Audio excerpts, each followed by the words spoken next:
deadly impacts of hardcore pornography. 28%, over a quarter of the students are sexting, not texting, they're sending images to get a better girlfriend.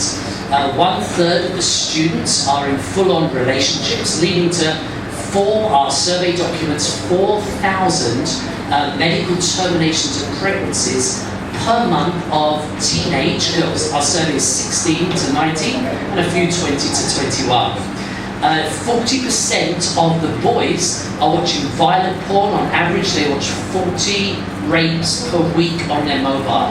That extrapolates to 2 million rapes watched per day in this city. A quarter of the boys said that porn makes them desire to do rape, or hardcore porn does.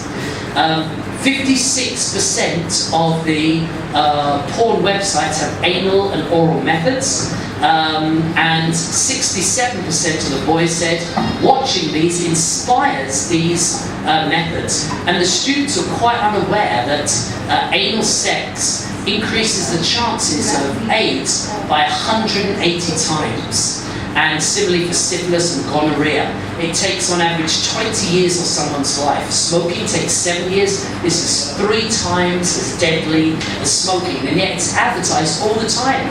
And I'm taking the statistics from the AIDS sites of MSM, Men That Have Sex with Men. And yet this is advertised all the time, and the students think it's a healthy option, and there's no disclaimer on the porn. And smoking has a disclaimer, it kills. Why should anal and oral methods?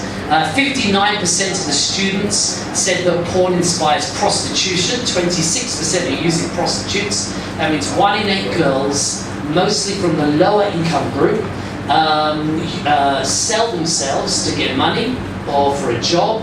And 26%, a quarter of the guys are going to the red light districts when their girlfriend doesn't want to do all the things that they see in the porn. They use a prostitute. 46% of the boys watch child porn, or more accurately, teen porn. This is fueling the demand for teenage prostitutes and teenage pornography, and hence fueling human trafficking. That's why we're seeing, and according to the National Human Rights Commission, CBI, BBA reports, this interpolates to 9,000 teenage girls who are locked up in Mumbai, who are gang raped every day. 7 customers, no consent.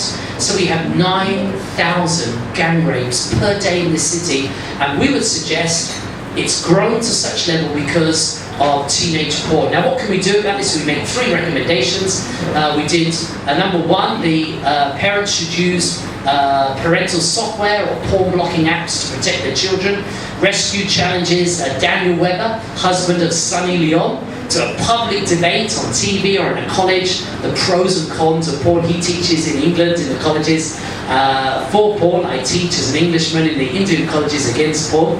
And we should teach in junior college level and degree level why to put the brakes on these things, the health implications of these things. We should talk about the reality that contraception is only 85% successful, 15% chance in a 1-year period of the girl getting pregnant, hence the 4,000 pregnancies a month.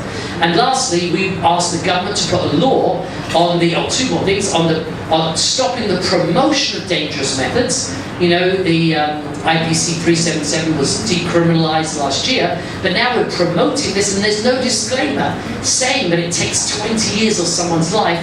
Anal sex, the only option for men that have sex with men, and for heterosexuals as well.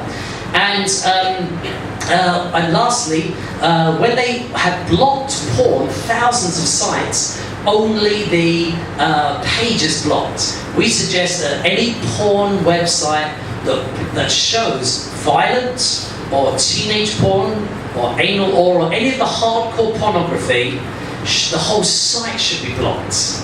That's because they just constantly change the site, so it's not working. If they block the whole site, that's a much more effective way to protect children and to stop these huge social evils from increasing in India. Thank you. Namaste.